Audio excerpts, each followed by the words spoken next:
Welcome back to Nightly Nonsense, where we make some sense out of the nonsense all around us. Listen, I want to challenge you tonight. Last week we talked about this whole concept of Matthew chapter 22. We talked about the great banquet, right? Tonight I want to start talking to you about John chapter 10. John chapter 10. So if you have your Bible like me, I want you to turn there. There's this parable right in the very beginning about the good shepherd, and I've been alluding to it last week and for weeks, if you've been listening to me on different things, been really caught up on this whole idea of being the good shepherd. What is this parable all about? So I want to look at this over the course of the week. I want to point out maybe some truths that maybe you have seen before and remind you of them.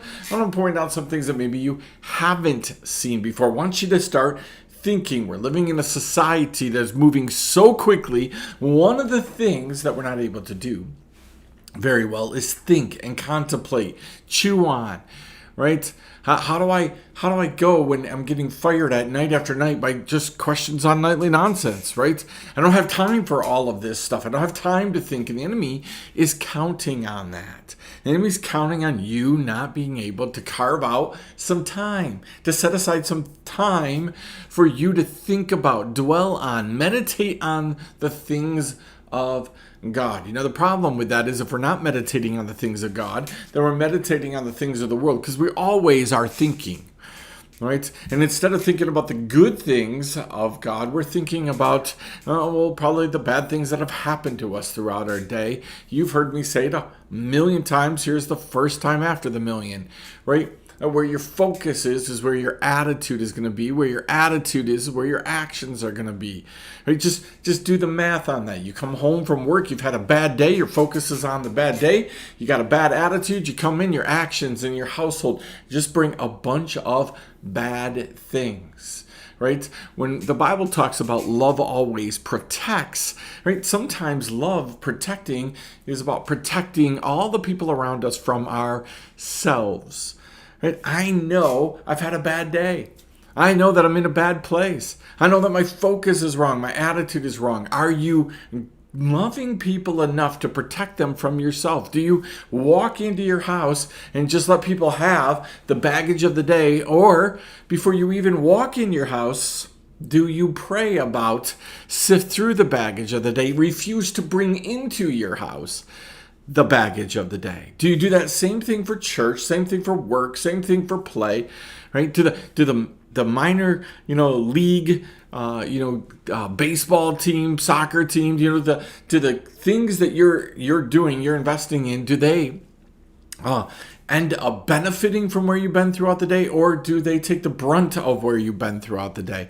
Do you find yourself getting frustrated and yelling at little 7, 8, 9-year-olds, right, who aren't playing baseball the way that you want them to play it because you've been frustrated throughout the day, right? The garbage that we bring in matters, right? The good shepherd, the story of the good shepherd, has a bunch of sheep in a sheepfold. They've been out for the whole day. They've been eating, drinking, prepping themselves, right, to be sheep, doing all the things that sheep do.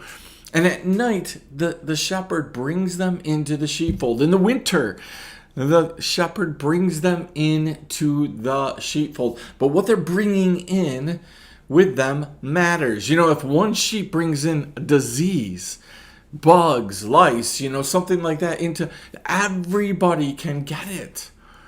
So we need to be careful. What are we bringing in? It's one of the reasons why there's a gatekeeper. The gatekeeper is able to distinguish, look at things and say, like, hey, maybe that's a sheep that shouldn't be in the sheepfold. Or maybe before you bring them in the sheepfold, we need to treat them. Are you aware of what you're bringing in to the people around you?